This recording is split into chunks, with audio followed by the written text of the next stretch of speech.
Okay, recording some post-read thoughts for my Goodreads account. Today, talking about The Wastelands by Stephen King. This is the third book in the Dark Tower series. I know I commented on the drawing of the three on my channel. I can't remember if I did anything for the Gunslinger. But anyway, this is the third book in the series. I've been on a bit of a history nonfiction kick for a while, so I'm pivoting back to some fiction books for the next little bit that I've been wanting to get to. I really liked the drawing of the second book, a lot, like significantly more than the first one, the Gunslinger. And I like the Wastelands pretty much just at the same level as the drawing of the three. I think this is a great book. In a lot of ways, I think that it could be. It feels like a continuation of the story from the drawing of the three. Like that could be act one of this story. This could be act two. And it feels honestly like it could be an entire, just like one long book. I'm glad that it's not, but the story more or less picks up kind of right where that one leaves off and just kind of like goes through and doesn't really complete the arc, but it does complete some of the things that were set up in the drawing of the three. One of the things I wanted to comment on is the structure layout of the book is about as cut and dry as it gets. And I really like that. It's set up in two books, basically, or just sections. The first book one is called Jake. Book two is called Lud. And then each book is split up into three subsections or chapters, if you will. And then there's obviously section breaks in between those.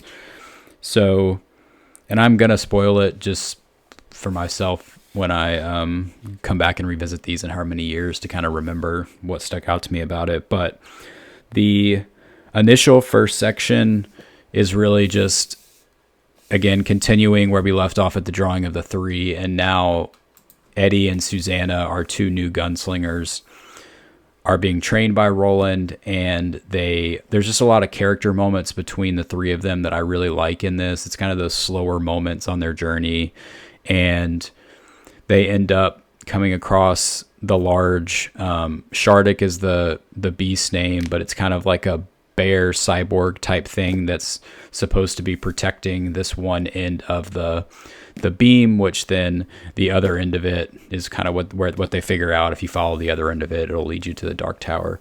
This whole section of them kind of journeying together, learning about each other, having ups and downs, and this interaction with Shardik and these other kind of like cyborg-esque things that are protecting the beam. Really like this section a lot.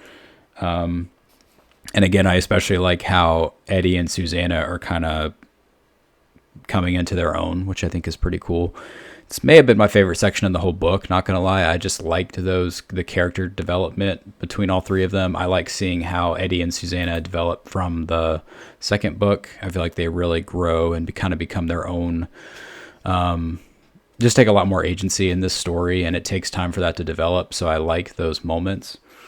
The second one really shifts back to Jake's perspective on Earth, but then one of the interesting things about this book is that the events at the end of the drawing of the three have create kind of like a paradox where Jake is in one world is alive because of what happens in the drawing of the three, but in another world he's dead because of what happens in the Gunslinger. And so this is causing kind of like an internal like mental breakdown for both Roland and Jake.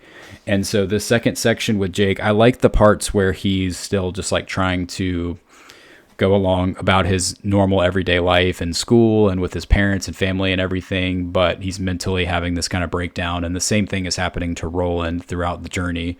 And again, I like that in part one because then Eddie and Susanna have to kind of step up and take some of that, have to take on some of the extra weight that Roland has carried a lot of the time, and that's where he trains them and really pulls them in a different way.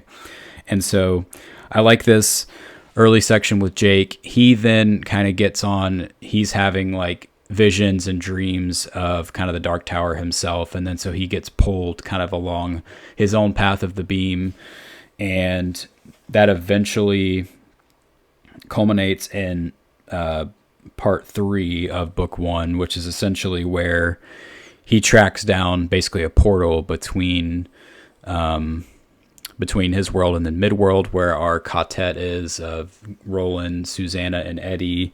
And I think Eddie has a pretty cool part to play with this, where he kind of has the vision of this key that he has to basically sculpt and then draw to be able to build the door that pulls Jake into Midworld.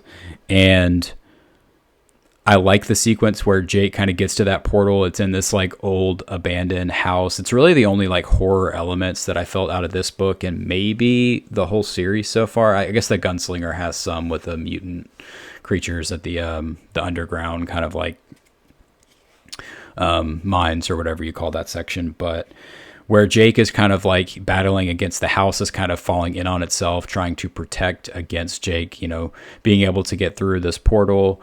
And there's just some kind of like haunted house-esque things that when Jake gets to it that I think are really effective. So I like that scene.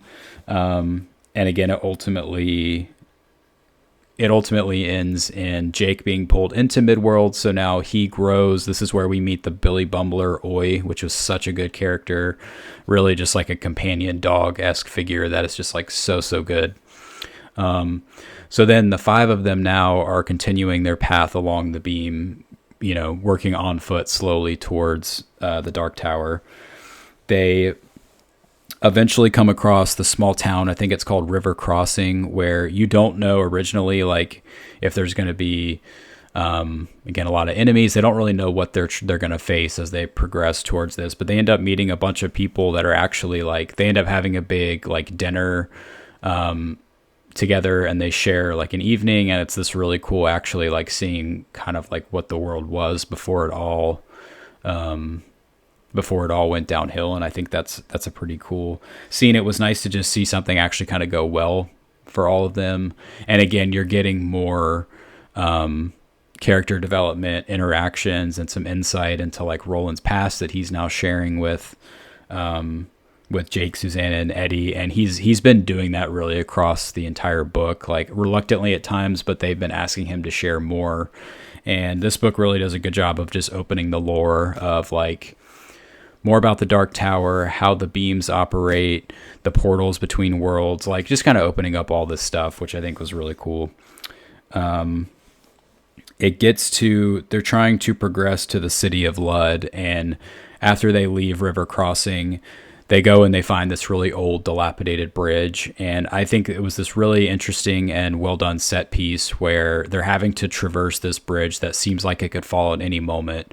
And basically all their attention is on getting each other across when a villain named Gasher kind of just like appears at the end of the bridge, and now they're completely stuck and they can't get across. And I really think it was effective because that scene, it kind of pulls the reader's attention as well as trying to represent Roland's attention being zeroed in on getting everybody across when, unbeknownst to him and all the others, there's now this new enemy that approaches. Gasher was very effective. He was disgusting, grisly, like a really, really just good villain that you hated right away. And Jake got put in harm's way and kind of got pulled away from them at this point. And then essentially what happens is this now splits into kind of 3 different perspectives. You have Eddie and Susanna who are going and looking or trying to find Blaine, which is why they've been going to Lud. They've been trying to find a train. And then Jake had a lot of the lore of this kind of that came to him in dreams. And then he found this, I would say fate or Ka kind of led him to this bookstore where he got this book on this train in his world, but then a lot of it parallels between this train called Blaine in Midworld. So Eddie and Susanna are looking for that. Jake is being pulled along with Gasher, and then Roland is essentially following along their trail, and then Oi kind of follows along with him. So in part 5, which is the longest part of the book,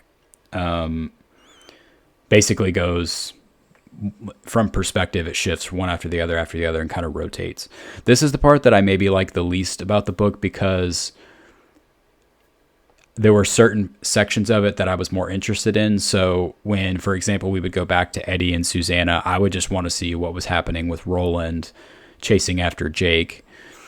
But sometimes it took you longer to get back to that, which I didn't love. And knowing that, like, okay, now we're going to have to progress between kind of like each of these perspectives. But it's kind of a minor gripe because I think it ends up being pretty interesting. Lud is basically everything that they feared along the way. It's this rundown city. It was kind of like a New York-esque major metropolitan area that's now kind of been decimated. There's these rival groups that are fighting each other, but kind of also like staying away from each other, and they're basically just destroying themselves along the way. There's some really creepy and good scenes in there. It ultimately leads with Gasher taking Jake to the TikTok man, who's the leader of one of these groups. I thought this was interesting. He was somebody that had been so like talked about kind of like in this overarching way that it seemed like he was going to be this like major villain that was going to stick around.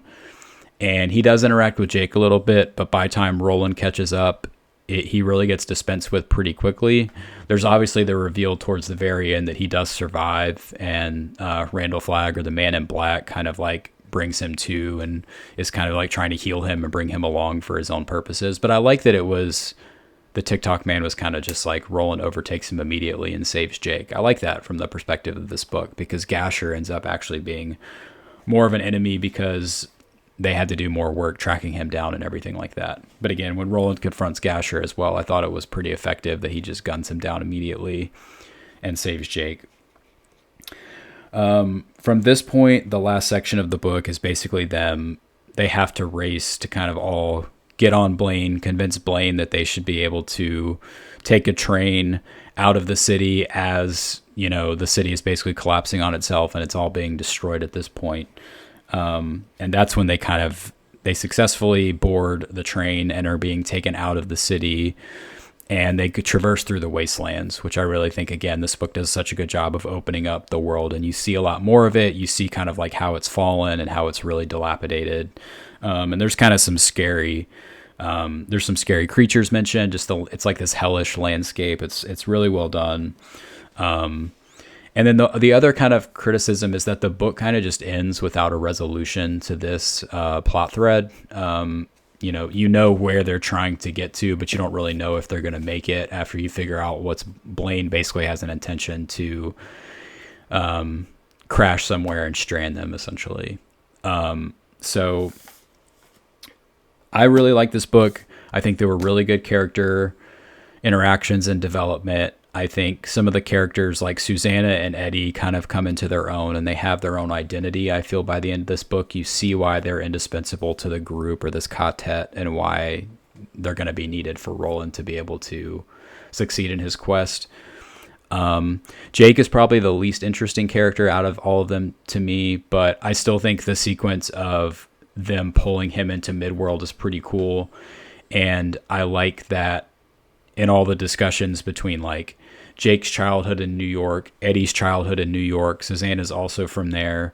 So they all kind of existed in different times, and now they're being pulled together. So hearing how they have different experiences, but they all kind of like mirror and shadow each other is pretty cool. And I like those interactions. But I like that this book really, not a ton happened from like a plot perspective, which I think was cool. It was more about them progressing along the journey. And I think when you look at the overall arc of the story, it's just one of those kind of like that progression that you need those character moments for this to, at a high level, to work. So I really enjoyed it. I think I would put the drawing of the three slightly above it, because I think some of those moments of action trying to pull Eddie and Susanna into Midworld and drawing of the three were just like a little bit higher from the highest highs of this book. But again, this was really consistent, such good and interesting world building. And again, King, I think, does characters better than any other fiction writer that I've read. And this is another example of that. And I think has been the best use of, or best showcase of what the characters can kind of be in this series so far. Because I think by the end of them, they're all fleshed out. They form this really interesting group, and they all need each other in order to succeed on this quest.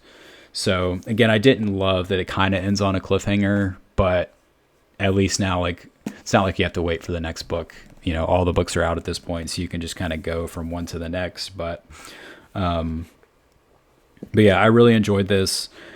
I think I would give it four. I'm between 4 stars and 4.5. I think it was very consistent, but it lost steam a little bit in the third act when they're in the city of Lud and you have the three split kind of perspectives. Didn't really care for that. But otherwise, aside from the kind of cliffhanger ending, I thought this book was excellent in so many different ways. So it'll definitely be in like the top third of my King list, no doubt. So yeah, this was really good. It's one that I would definitely think about like revisiting if I was going to think back on the series once I finish it and stuff like that. So The Wastelands, really enjoyed it. I'm going to pivot and read a novel by Ken Follett next that I've been wanting to read. And then I think after that, I'm going to go back and do the fourth book, which is called Wizard and Glass. So yeah, the book ultimately succeeded in doing exactly what it should. And that's keep growing your interest in the world and the series. And it's made me want to read the next book very soon. So very excited to get to it. And yeah, those are my initial thoughts.